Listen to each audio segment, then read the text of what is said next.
Aqui no canal a gente já discutiu algumas vezes sobre as mulheres, o fato delas não confiarem nos homens, não gostarem dos homens. A gente já discutiu a respeito sobre qual será que é o percentual de mulheres que estão estragadas na nossa sociedade, que não servem para ser namoradas, não servem para ser esposas, não servem para ser mães, e também o porquê delas terem se tornado o que elas são, assim. Por que que elas se tornaram tóxicas e não se tornaram aptas a serem companheiras da mesma forma que assim mulheres da geração das nossas avós, das nossas bisavós eram melhores. E eu estava assistindo um vídeo do Aaron Clarey, que ele estava fazendo um review de um livro, que ele abordou exatamente esse detalhe. Ele abordou, é um livro que fala sobre essa era do Me Too, dessas falsas acusações, por exemplo, contra o Brett Kavanaugh nos Estados Unidos, o Ian Gamache no Canadá.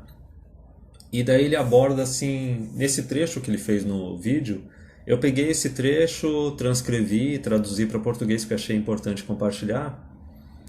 Ele aborda por que essas mulheres odeiam os homens. O que levou elas a tomarem essa decisão, a tomar essas atitudes, o que tornou elas tóxicas e o que a gente pode esperar mais para frente. Então eu vou começar aqui a ler o trecho do livro que o Aaron Clarey compartilhou no canal dele. O inferno não tem uma fúria como o de uma feminista miserável. Caso você ainda não tenha percebido, não serão apenas os homens as vítimas da vitória armada do feminismo. São as próprias mulheres que provavelmente sofrerão mais. E para rejeitar essa dor, o sofrimento do sofrimento delas, elas falsamente acusam homens como Gamache, Kavanaugh, Perry e Ord. Cito isso não para perdoar essas vis e más acusadoras, mas para mostrar o que acontece com as pessoas quando elas acreditam e vivem uma mentira, e sofrem imensamente. Nesse caso particular, mulheres foram alimentadas com a mentira de que as coisas mais importantes das suas vidas são suas carreiras políticas, sua formação e suas filosofias e crenças, além do quanto elas ganham de salário, sua formação e que causas politicamente corretas elas apoiam. Enquanto não há dúvida que o indivíduo, as suas crenças, a sua moralidade possa ter valor, eles são válidos. Porém, mais importante que isso é o amor e a compaixão dos outros. Infelizmente, todas as feministas e todas as mulheres armadas do feminismo definem um valor próprio autoderivado, enquanto ninguém confere valor sobre elas por causa disso. Se você não acredita nisso, basta ler qualquer livro do feminismo, ouvir qualquer seminário de uma feminista ou ter uma aula sobre o feminismo.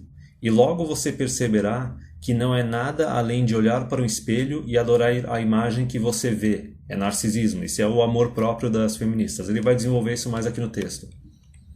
Sim, Narciso era humilde em comparação com essas pessoas. Independentemente, não importa quão muitas feministas e mulheres armadas do feminismo amam a si mesmas. Esse amor próprio simplesmente não se compara ao amor de outras pessoas.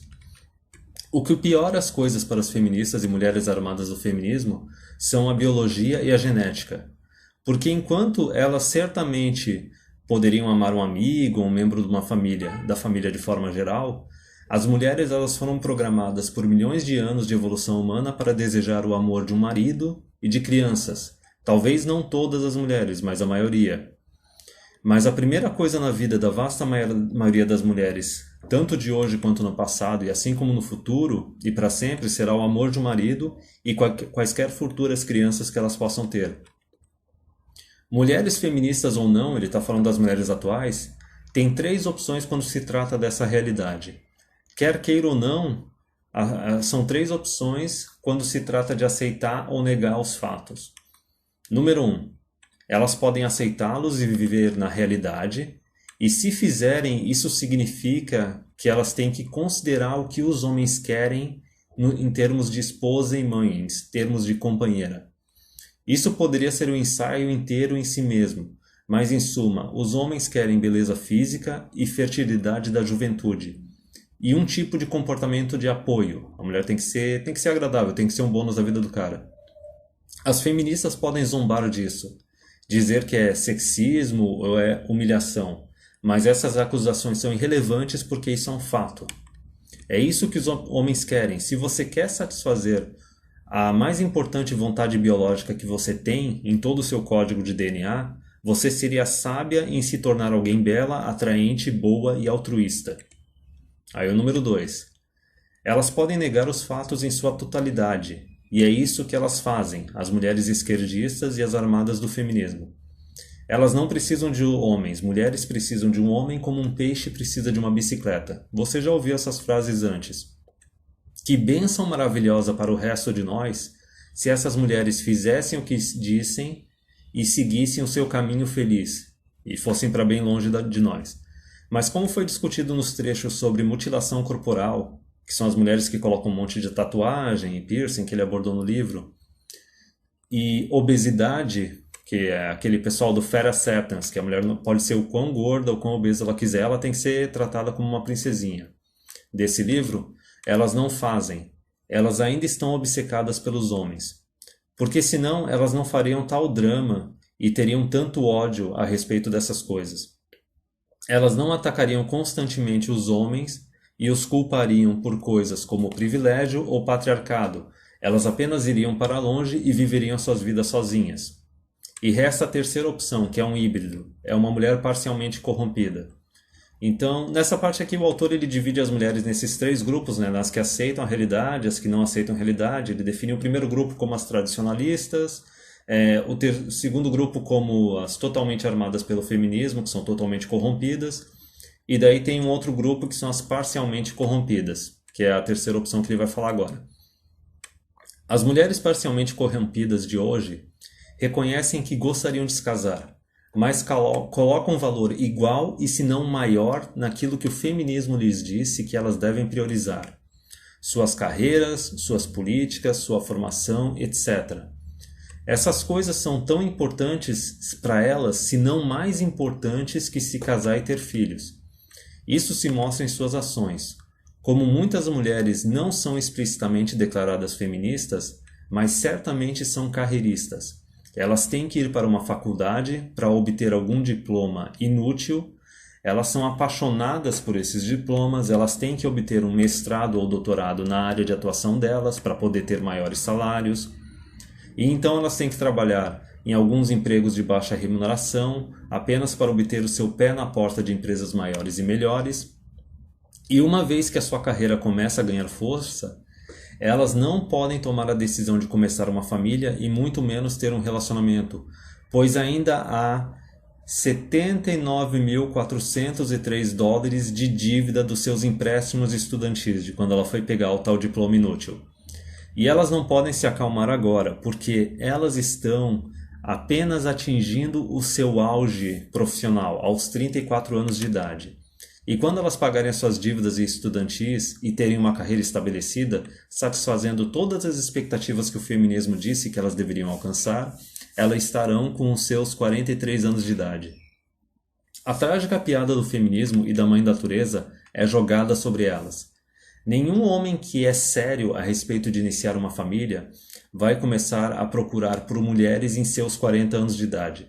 A maioria dos homens são atraídos por mulheres na faixa dos 20 anos de idade, e a biologia também favorece os óvulos dessa idade. Agora, existem consequências para essas 3 escolhas. A primeira, que é a escolha da mulher tradicionalista, na qual as mulheres reconhecem a realidade genética e admitem que elas querem uma família, provavelmente terminará em uma família real, e a mulher vai manter o seu físico e aparência física o suficiente para atrair um homem de qualidade, que ela vai amar, e ela vai perceber e reconhecer que esse homem, qualquer criança que eles tiverem, serão a coisa mais importante da sua vida. E em troca de seu amor e apoio, a família vai amá-la, e ainda posteriormente ela pode se tornar uma contadora, ela pode se tornar uma engenheira, ela apenas coloca o amor dos outros acima do amor próprio, e consequentemente ela goza de uma satisfação biológica e de uma vida mais feliz, porque ela decidiu priorizar a família, priorizar o marido e os filhos, entendeu? Ao invés de priorizar a carreira dela acima deles. A segunda opção é a opção da mulher totalmente corrompida pelo feminismo. A segunda é uma vida de miséria. Aqui estão as feministas que torturaram-se sobre o medo paralisante do trabalho que seria necessário para atrair um homem de qualidade. Por isso que elas se embaranam, por isso que elas não se cuidam. Elas consideram ofensivo ter que cuidar da própria aparência para atrair um homem. E também elas ficaram com medo paralisante do esforço que seria para poder criar também uma família versus o seu imperativo genético, que está gritando para elas fazer isso. Então elas não querem se esforçar para conseguir um homem, para casar, para ter filhos, só que o imperativo genético delas está berrando para elas fazerem isso enquanto os óvulos delas estão morrendo. E sendo uma feminista, é muito claro que lado elas escolhem. Mas a realidade biológica continua a comê-las por dentro, e isso se mostra em sua aparência feia e rostos zangados. Embora isso possa parecer um tiro barato, não se trata apenas de ver o quanto as feministas são infelizes e miseráveis. A Ford, que é a acusadora do Brett Kavanaugh, não estava feliz ou com boa aparência. Hillary Clinton definitivamente não é feliz. Nancy Pelosi não é feliz. A Nancy Pelosi é tipo uma Ideri Salvati, uma Erika Kokai, socialista lá do Partido Democrata nos Estados Unidos. E todo o pessoal dos departamentos de estudos femininos não é feliz.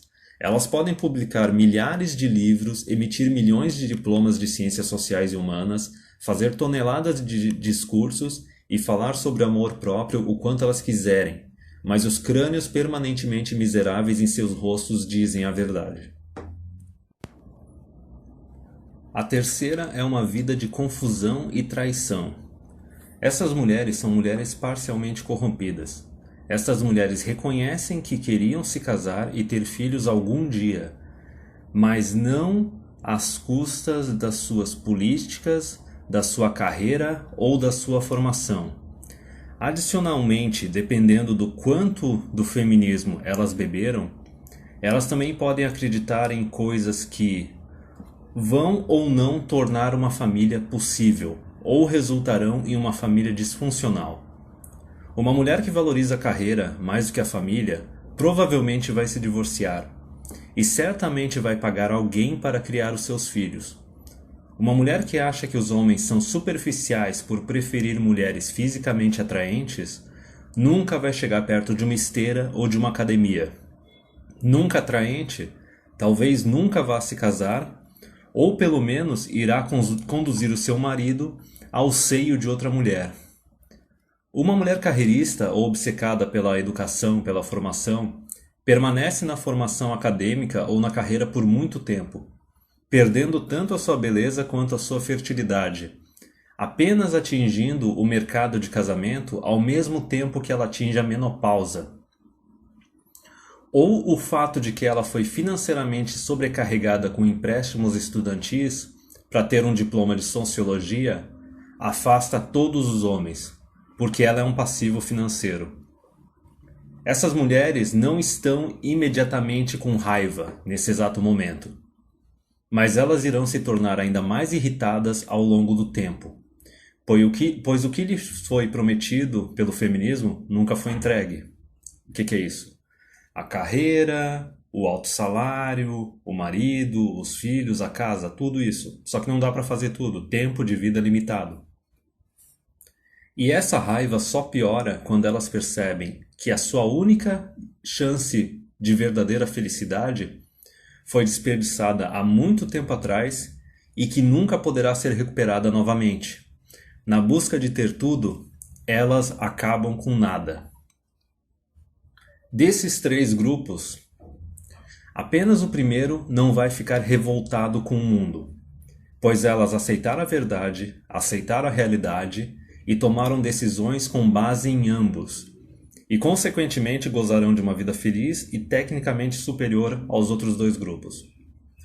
Os outros dois grupos restantes, que são da mulher totalmente feminista ou da parcialmente corrompida, esses dois grupos estão com raiva, muita raiva. Elas perderam tudo. Nada que lhes foi prometido se tornou realidade. Suas vidas inteiras foram desperdiçadas.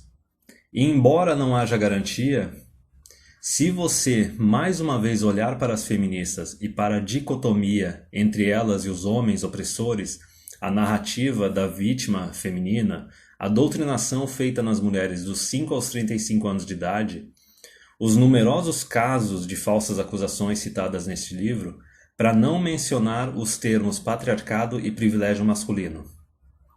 Quem você acha que elas vão culpar? E agora a gente já sabe o que vem adiante, né? A mulher nunca é responsável pelas próprias decisões e pelos próprios atos. É óbvio que elas vão culpar os homens. Essas mulheres já provaram que elas não têm a força intelectual necessária para aceitar a realidade. A maioria delas demonstrou que elas são preguiçosas tanto quanto elas são narcisistas. Elas escolheram derivar todo o seu valor através do amor próprio e não através do amor externo. Porque o amor próprio é fácil, ele não exige esforço, enquanto o amor externo é difícil de se ganhar e você precisa merecê-lo. Eu adoro como a maioria dessas mulheres conscientemente escolheu carreiras mais fáceis e caminho de vida mais fáceis, esperando que elas tivessem sorte e pousassem em algum cargo público confortável, sem fins lucrativos, ou um cargo acadêmico em alguma universidade, sem fins lucrativos, ao invés de trabalhar duro, aprendendo cálculo, engenharia ou talvez trabalhando em uma plataforma de petróleo. Elas constantemente lamentam e reclamam da lacuna de esforço e de salários que existe entre homens e mulheres. Se você acha que elas vão se responsabilizar pelas consequências das suas decisões, você está enganado. Você sabe muito bem que elas vão culpar os homens de uma forma ou de outra pelos seus próprios fracassos.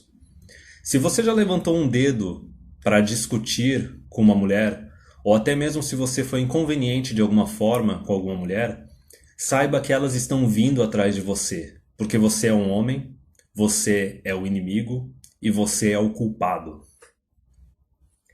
Então a gente pode ver, lógico que nesse livro ele tem um discurso meio tradicon, só que se tu for ver as mulheres mais inteligentes da minoria, o que elas estão fazendo hoje em dia? Elas estão se tornando conservadias. Elas estão tentando ir para aquele primeiro caminho, assim, de aceitar a realidade, prestar atenção no que os homens querem como uma companheira e tentar se tornar essa companheira. Só que daí ele fala que é como se fosse 3 grupos, 1/3, só que o cara está sendo otimista. A gente já sabe aqui, a gente já concluiu, que as mulheres talvez desse primeiro grupo que estão dispostas a se tornar uma boa esposa, uma boa companheira, não são tóxicas, serviriam para ser namorada, esposa, mãe, é uma minoria. Minoria da minoria da minoria, sei lá, 10% ou menos.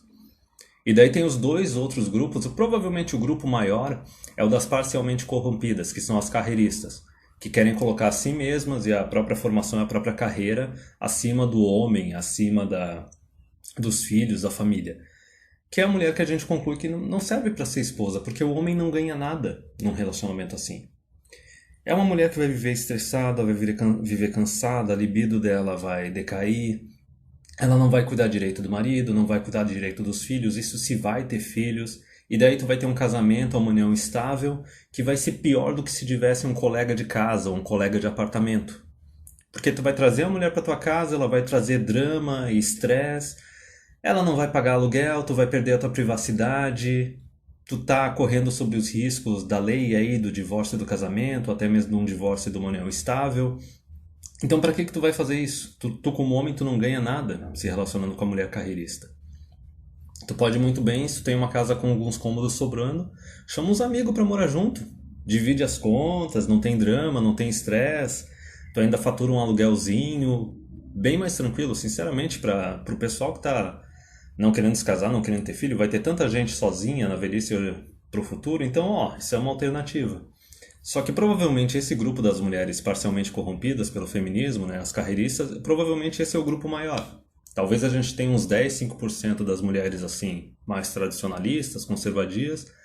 Aí a gente deve ter as parcialmente corrompidas, que deve ser aí uns 60, 70%, e daí deve ter o grupo das totalmente corrompidas, né, das feministas. Que é aquele grupo que elas estão vivendo numa esquizofrenia, elas estão vivendo em outra realidade. Por isso que eu tenho até a teoria de que, assim, por que a feminista se embaranga? Porque ela acha um absurdo, ela acha inaceitável que o valor principal que um homem dá para uma mulher é a aparência física, a juventude, a fertilidade. Então o jeito dela de se rebelar contra o sistema É sendo promíscuo, é pegando DST, é se embarangando, é pegando o próprio corpo assim, enchendo de tatuagem, enchendo de piercing. Só que o que eu achei interessante desse texto é que assim, ele mostra que é uma pessoa assim, é uma pessoa imatura, é uma pessoa preguiçosa, incapaz de ver a realidade e incapaz de se adequar à realidade. Só que o interessante desse texto assim é para mostrar assim, por que tem essas mulheres que odeiam os homens, por que parece que esse grupo está crescendo. Só que ele não falou bem o que vai ser feito a respeito. Talvez no livro, assim, não só nesse trecho, assim, fale a respeito, mas a gente já discutiu no canal o que provavelmente vai acontecer, né? Essa mulherada, elas vão se sentir rejeitadas pelos homens, sendo que foram elas que rejeitaram os homens, porque elas tinham expectativas absurdas e elas não eram boas o suficiente para ser uma companheira, seja pelo fato de ser carreirista, seja pelo fato de ser tóxica, e a opção delas é que na velhice elas vão querer que o governo cuide delas, né? Elas vão se tornar extremamente socialistas, comunistas e vão querer viver de dinheiro público na velhice. Agora, o que a gente como homem, só como cidadão, como indivíduos, a gente não tem que fazer. Agora, resta saber o que o governo vai fazer a respeito disso. Se o governo vai aceitar torrar dinheiro público, perder poder e perder influência para cuidar de um monte de mulher encalhada, que nem sequer teve filho, ou se teve filho, assim, foi mãe solteira, foi divorciada, criou uns filhos, assim, que são mais um custo do que um benefício para a sociedade, aí tem que ver se o governo vai assumir isso, né? Ou vai querer fazer os homens tentarem assumir. Mas qualquer uma das duas alternativas, sinceramente, a meu ver, é uma coisa que vai gerar uma instabilidade bem grande e talvez algum colapso governamental, algum tipo de revolução. Mas enfim, é isso. O que eu achei interessante desse trecho para compartilhar desse livro que o Aaron Clary comentou é isso, porque a gente fala muito assim desse fato do porquê que tem mulheres que não confiam em homens, que odeiam homens, se isso está aumentando, qual será a fatia dessas mulheres. Só que foi interessante porque esse trecho desse livro pelo menos passou uma teoria do porquê que isso está acontecendo e que provavelmente isso ainda vai aumentar ainda mais.